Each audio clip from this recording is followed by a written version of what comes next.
ಶ್ರೀ ಗುರುಭ್ಯೋ ನಮಃ. ಹರಿ ಓಂ. ದೇವನದಿ ಜಲಭೂಷಿತ ಪಾದಂ ದೈತ್ಯ ಶಿರೋಗತ ವಿಕ್ರಮ ಪಾದಂ ವಿಶ್ವವಿಹಾರಿ ವಿಚಕ್ಷಣ ಪಾದಂ ನೌಮಿ ಸದಾ ವಟುವಾಮನ ಪಾದಂ.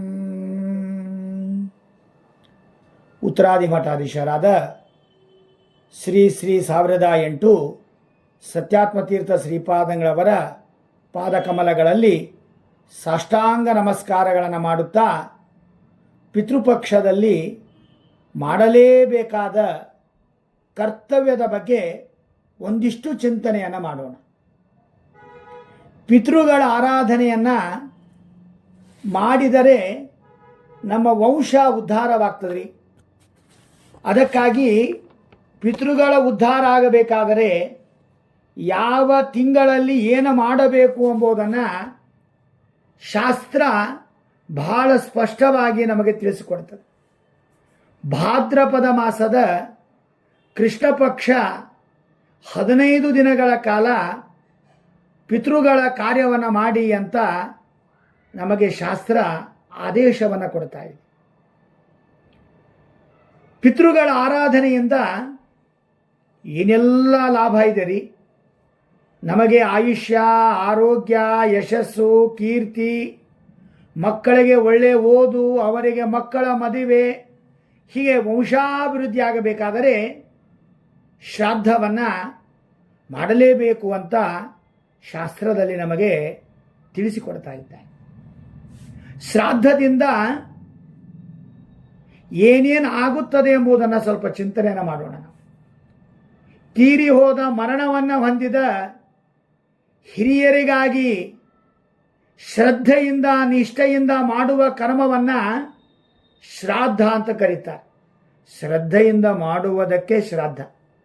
ನೋಡಿ, ನಮಗೆಲ್ಲಕ್ಕೂ ಟೈಮ್ ಇಲ್ಲ. ಇವಾಗ ನಮ್ಮ ತಂದೆ ತಾಯಿಗಳು ನಮ್ಮನ್ನು ಭೂಮಿಗೆ ತಂದಿರ್ತಾರೆ.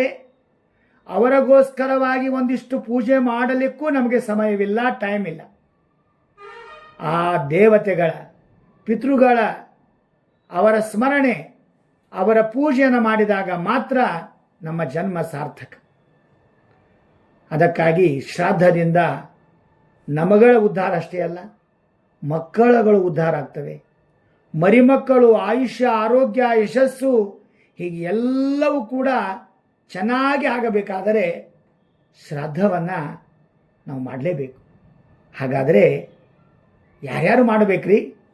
ಎಲ್ಲ ವರ್ಗದವರು ಮಾಡಬೇಕು. ಯಾಕಂದರೆ ಭೂಮಿಗೆ ತಂದೆ ತಾಯಿಗಳ ಮುಖಾಂತರವೇ ನಾವು ಬಂದಿದ್ದೇವೆ. ತಂದೆ ಅಂದರೆ ಏನು? ಯಾರು ನಮ್ಮನ್ನು ಭೂಮಿಗೆ ತಂದಿರ್ತಾರೋ ಅವರಿಗೆ ತಂದೆ. ತಂದೆಲ್ಲೋ ಮಹಾರಾಯ ಅಂತಿರ್ತಾರಲ್ಲ. ಅದಕ್ಕಾಗಿ ತಂದೆಯ ಒಂದು ತೀರಿ ಹೋದ ತಂದೆಯ ಕರ್ಮವನ್ನು ಮಾಡುವುದಕ್ಕೆ ಶ್ರಾದ್ದ ಅಂತ ಕರೀತಾರೆ. ಹೀಗೆ ಎಲ್ಲ ವರ್ಗದವರು ಶ್ರಾದ್ದವನ್ನು, ಪಕ್ಷವನ್ನು ಮಾಡಲೇಬೇಕು. ತಂದೆ ತಾಯಿಗಳ ಋಣ ಪರಿಹಾರಕ್ಕಾಗಿ ಪಿತೃಶ್ರಾದ್ದವನ್ನು ಮಾಡಲೇಬೇಕು ಅಂತ ಶಾಸ್ತ್ರ ಬಹಳ ಸ್ಪಷ್ಟವಾಗಿ ಕೊಟ್ಟಿದ್ದ. ಇನ್ನು ಶ್ರಾದ್ದದ ಪಕ್ಷದಲ್ಲಿ ಅನೇಕ ರೀತಿಯದ ರೀ. ಯಾವ ತಿಥಿ ಮರಣ ಹೋಗಿರುತ್ತಾರೋ ಆ ತಿಥಿಯಿಂದ ಹಿಡಿದುಕೊಂಡು ಅಮಾವಾಸ್ಯೆ ತನಕ ಪಕ್ಷವನ್ನು ಮಾಡಲಿಕ್ಕೆ ಬರ್ತದೆ.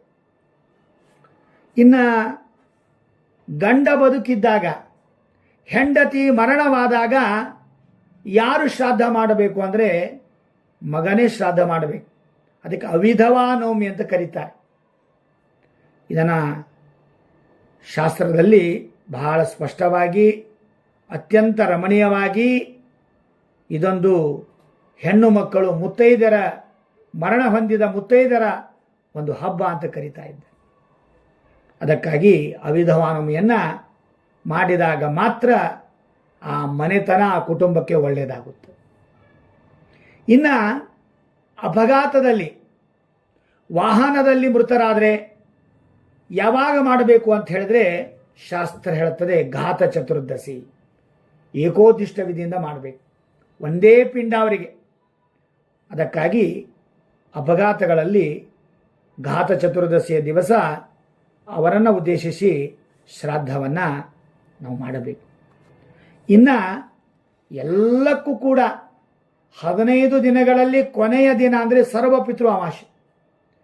ಇದು ಎಲ್ಲವೂ ಕೂಡ ಕೊನೆಯ ಅಮಾವಾಸ್ಯೆ ಅಂತ ಹೇಳಿದ್ರೆ ನಮಗೆ ನಡು ಮೊದಲು ಮಾಡಿಲ್ಲ ಅಂದ್ರೆ ಅಮಾವಾಸ್ಯೆ ದಿವಸ ಮಾಡಿದರೆ ಸಾಕು.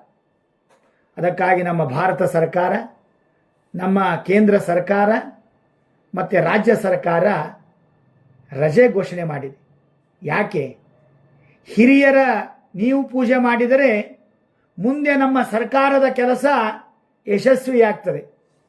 ಅಂತೆಯೇ ಹಿರಿಯರ ಆರಾಧನೆಯನ್ನು ಮಾಡಲಿಕ್ಕಾಗಿ ಅವರು ಒಂದು ಸರ್ವಪಿತೃ ಅಮಾವಾಸ್ಯೆಯನ್ನು ನಮ್ಮ ಹಿಂದೂಸ್ತಾನದಲ್ಲಿ ರಜೆ ಘೋಷಣೆ ಮಾಡಿದ್ದಾರೆ. ಇದರ ಮಹತ್ವ ಎಷ್ಟಿರಬಹುದು ತಿಳಿದುಕೊಳ್ಳಿ. ತೀರ್ಥಕ್ಷೇತ್ರಗಳಿಗೆ ನಾವು ಹೋಗಿ ಅಲ್ಲಿ ಶ್ರಾದ್ದವನ್ನು ಮಾಡಿದರೆ ಅನೇಕ ಪುಣ್ಯ ಬರ್ತದ್ರಿ. ಎಷ್ಟೋ ಜನಕ್ಕೆ ದೇವರ ಹಣ ಕೊಟ್ಟಿದ್ದಾನೆ, ವಾಹನ ಕೊಟ್ಟಿರುತ್ತಾನೆ, ಎಲ್ಲ ಸೌಕರ್ಯ ಇದ್ದಾಗ ನಾವು ನಮ್ಮ ಗ್ರಾಮ, ಊರು, ನಗರ, ರಾಜ್ಯದಲ್ಲಿ ಅಷ್ಟೇ ಅಲ್ಲ, ಒಂದಿಷ್ಟು ಬೇರೆ ರಾಜ್ಯಕ್ಕೂ ಹೋಗಬೇಕು. ಅದು ಎಲ್ಲಿ? ಗಯಾ ಕ್ಷೇತ್ರ, ಬಿಹಾರ್. ಆ ಗಯಾ ಕ್ಷೇತ್ರದಲ್ಲಿ ವಿಷ್ಣು ಪಾದದಕ್ಕೆ ಹೋಗಿ ಅಲ್ಲಿ ಪಿಂಡ ಪ್ರದಾನವನ್ನು ಮಾಡಿದರೆ ಪಿತೃಗಳ ಉದ್ಧಾರ ಆಗುತ್ತದ್ರಿ. ಅದಕ್ಕಾಗಿ ನಾವು ಗಯಾಕ್ಕೆ ಹೋಗಬೇಕು, ಜೀವನದಲ್ಲಿ ಒಂದು ಬಾರಿ ಆದರೂ. ಮತ್ತು ತಾಯಿಯ ಋಣದ ಪರಿಹಾರಕ್ಕಾಗಿ ಎಲ್ಲಿ ಹೋಗಬೇಕು? ಅವರ ಸದ್ಗತಿಗೆ ಎಲ್ಲಿ ಹೋಗಬೇಕು? ಗುಜರಾತಿನ ಸಿದ್ಧಪುರ ಅಂತ ಕರೀತಾರೆ. ಅಲ್ಲಿ ಗಯಾ, ಮಾತೃಗಯಾ ಅಂತ ಕರೀತಾರೆ. ಆ ಮಾತೃಗಯಾದಲ್ಲಿ ತಾಯಿ ತೀರಿಕೊಂಡಾಗ, ಬದುಕಿದ್ದಾಗಲ್ಲ, ತೀರಿ ಹೋದಾಗ ಆ ತಾಯಿಯನ್ನು ಉದ್ದೇಶಿಸಿ ಪಿಂಡ ಪ್ರದಾನ ಮಾಡಿದರೆ ತಾಯಿಗೆ ಒಳ್ಳೆಯ ಸದ್ಗತಿ ಆಗ್ತದ್ರಿ. ಅದಕ್ಕಾಗಿ ನಾವು ಹಬ್ಬ ಹರಿದಿನಗಳನ್ನು ಬಿಟ್ಟರೂ ಪರವಾಗಿಲ್ಲ, ಒಂದು ದಿವಸ, ಆದರೆ ಪಿತೃ ಕಾರ್ಯವನ್ನು ನಾವು ಬಿಡಬಾರದು, ಮಾಡಲೇಬೇಕು ಅಂತ ನಮಗೆ ಶಾಸ್ತ್ರ, ಅನೇಕ ಯತಿವರೇಣ್ಯರು, ಅನೇಕ ಆಚಾರ್ಯರು, ಅನೇಕ ಹಿತೈಷಿಗಳು ಕೂಡ ಇದನ್ನು ಹೇಳಿದ್ದಾರೆ. ಅದಕ್ಕಾಗಿ ನೋಡಿ, ನಮ್ಮ ದೇಹದಲ್ಲಿಯೇ ದೇವತೆಗಳ ಸನ್ನಿಧಾನ. ದೇವಾನಾಂ ಸುವರ್ಣಂ ಪಿತೃಣಾಂ ರಜತಂ. ಪಿತೃಣಾಂ ಅಂತ ಹೇಳಿದರೆ ಮನುಷ್ಯನ ನಾಭಿಯಿಂದ ಹಿಡಿದುಕೊಂಡು ಪಾದದ ಪರ್ಯಂತರವಾಗಿ ಪಿತೃಗಳ ಸನ್ನಿಧಾನ. ಅದಕ್ಕಾಗಿ ನಾವು ಪುರುಷರು ಬೆಳ್ಳಿಯ ಉಡುದಾರವನ್ನು ಹಾಕ್ಕೊಳ್ತಾರೆ. ಇನ್ನು ಭಾರತದ ನಾರಿಯರು, ಹೆಣ್ಣು ಮಕ್ಕಳು, ಅವರು ಕಾಲಿಗೆ ಕಾಲ್ ಚೈನ್ ಹಾಕ್ತಾರೆ ಬೆಳ್ಳಿದು. ಮತ್ತೆ ಮದುವೆ ಆಗೋ ಕಾಲಕ್ಕೆ ಸಪ್ತಪದಿಯ ಒಂದು ಒಳ್ಳೆಯ ಆ ಕಾಲುಂಗರವನ್ನು ಹಾಕಿ ಸಪ್ತಪದಿ ಮಾಡುತ್ತಾರೆ. ಯಾಕೆ ಅಂದರೆ ಪಿತೃಗಳ ಆಶೀರ್ವಾದ ಬೇಕು, ನಮಗೆ ಹಿರಿಯರ ಅನುಗ್ರಹ ಬೇಕು. ಅದಕ್ಕಾಗಿ ಬೆಳ್ಳಿ ಅಂದರೆ ತನುಭಾವ, ಬೆಳ್ಳಿ ಅಂದರೆ ದೇವತೆಗಳ, ಪಿತೃದೇವತೆಗಳ ಒಂದು ಸ್ಮರಣೆ ತಿಳಿಸಿಕೊಡುವ ಅದೊಂದು ಲೋಹ.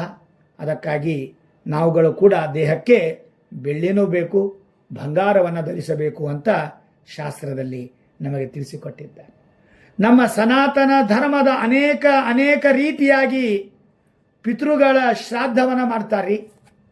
ಆ ಶ್ರಾದ್ದದ ಭಾರತದ ಭೂಮಿಯ ವೈಭವವನ್ನು ನಾವು ನೋಡಬೇಕಾದರೆ,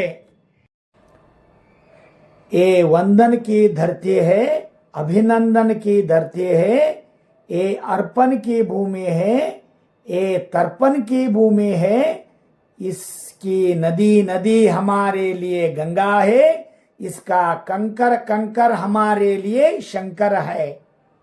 ಹೀಗೆ ಅದ್ಭುತವಾದ ಸನಾತನ ಧರ್ಮದ ವೈಭವವನ್ನು ಸೃಷ್ಟಿಸುವ ಅನೇಕ ಶ್ರಾದ್ದದ ಕೆಲವು ನಿಯಮಗಳು ವ್ಯತ್ಯಾಸವಾಗುತ್ತವೆ. ಕೆಲವರು ಅನ್ನದ ಉಂಡೆಯನ್ನು ಮಾಡಿ ಶ್ರಾದ್ದವನ್ನು ಮಾಡ್ತಾರೆ. ಕೆಲವರು ಅಕ್ಕಿಯ ಉಂಡೆಯನ್ನು ಮಾಡಿ, ಅಕ್ಕಿಯ ಹಿಟ್ಟಿನಿಂದ ಉಂಡೆಯನ್ನು ಮಾಡಿ ಪಿಂಡ ಪ್ರದಾನ ಮಾಡುತ್ತಾರೆ. ಕೆಲವರು ಬಾಳೆ ಎಲೆಯಲ್ಲಿ ಎಲ್ಲ ಬಡಿಸಿ ಮನೆಯ ಮೇಲಿಟ್ಟು ಹಿರಿಯರ ಉದ್ದೇಶಿಸಿಕೊಂಡು ಶ್ರಾದ್ದ ಮಾಡುತ್ತಾರೆ. ಕೆಲವರು ಎಲ್ಲ ಬಾಳಿ ಎಲೆ ಒಳಗೆ ಅಡಿಗೆಯ ಪದಾರ್ಥವನ್ನು ಬಡಿಸಿ ಆಕಳಿಗೆ ಕೊಡುತ್ತಾರೆ. ಕೆಲವರು ಹಿರಣ್ಯ ಶ್ರಾದ್ದ ಮಾಡ್ತಾರೆ ಹಣದಿಂದ. ಅದನ್ನು ಯೋಗ್ಯರಾದ ಬ್ರಾಹ್ಮಣರಿಗೆ ದಾನ ಮಾಡಬೇಕು. ಹೀಗೆ ಪಿತೃಗಳ ಶ್ರಾದ್ದದ ಉದ್ದೇಶ ಶ್ರದ್ಧಾ ಮಾಡಿ ಅನ್ನದಾನ ಮಾಡಬೇಕು. ಅನ್ನದಾನ ತಿರತರ್ಪಣ ಅಂದರೆ ಎಳ್ಳಿನ ತರ್ಪಣ, ಇದು ನಮಗೆ ಬಹಳ ವಿಶೇಷವಾದದ್ದು.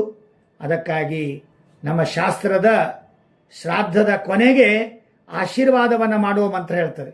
ಶ್ರಾದ್ದವನ್ನು ಮಾಡಿದರೆ, ಪಕ್ಷವನ್ನು ಮಾಡಿದರೆ, ಹಿರಿಯರ ಉದ್ದೇಶಿಸಿಕೊಂಡು ಪೂಜಾ ಮಾಡಿದರೆ ನಮಗೆ, ನಮ್ಮ ಮೊಮ್ಮಕ್ಕಳಿಗೆ, ಮರಿಮಕ್ಕಳಿಗೆ, ಗಿರಿಮಕ್ಕಳಿಗೆ, ಸರಿಮಕ್ಕಳಿಗೆ ಏನಾಗ್ತದೆ ಅಂದರೆ ಹೇಳ್ತದೆ ವೇದ, ಆಯು ಪ್ರಜಾಂ ಧನಂ ವಿದ್ಯಾಂ ಸ್ವರ್ಗಂ ಮೋಕ್ಷಂ ಸುಖಾನಿ ಚ. ನಾವು ಶ್ರಾದ್ದವನ್ನು ಮಾಡಿದರೆ ನಮಗಳಿಗೆ ಆಯುಷ್ಯ, ನಮಗಳಿಗೆ ಒಂದು ವಿಶೇಷವಾದ ಆರೋಗ್ಯ, ಹಣ ಬರ್ತದೆ, ಮಕ್ಕಳಿಗೆ ವಿದ್ಯಾ ಮತ್ತು ಒಳ್ಳೆಯ ಗತಿ ನಮಗೆ ದೇವರು ಕೊಡುತ್ತಾನೆ. ಅದಕ್ಕಾಗಿ ನಾವು ಎಲ್ಲರೂ ಆ ದೇವರು ಕೊಟ್ಟ ವೈಭವವನ್ನು ಸ್ಮರಣೆಯನ್ನು ಮಾಡುತ್ತಾ ನಮ್ಮ ಹಿರಿಯರಿಗಾಗಿ ಒಂದಿಷ್ಟಾದರೂ ಪಿತೃಪಕ್ಷದಲ್ಲಿ ಹಿರಿಯರ ಉದ್ದೇಶಿಸಿಕೊಂಡು ನಾವು ಪಿತೃಶ್ರಾದ್ದವನ್ನು ಯಾಕೆ ಮಾಡಬಾರ್ದು? ಮಾಡಲೇಬೇಕು. ಇಷ್ಟೇ ಸಾಕು. ಶ್ರೀಕೃಷ್ಣಾರ್ಪಣಮಸ್ತು.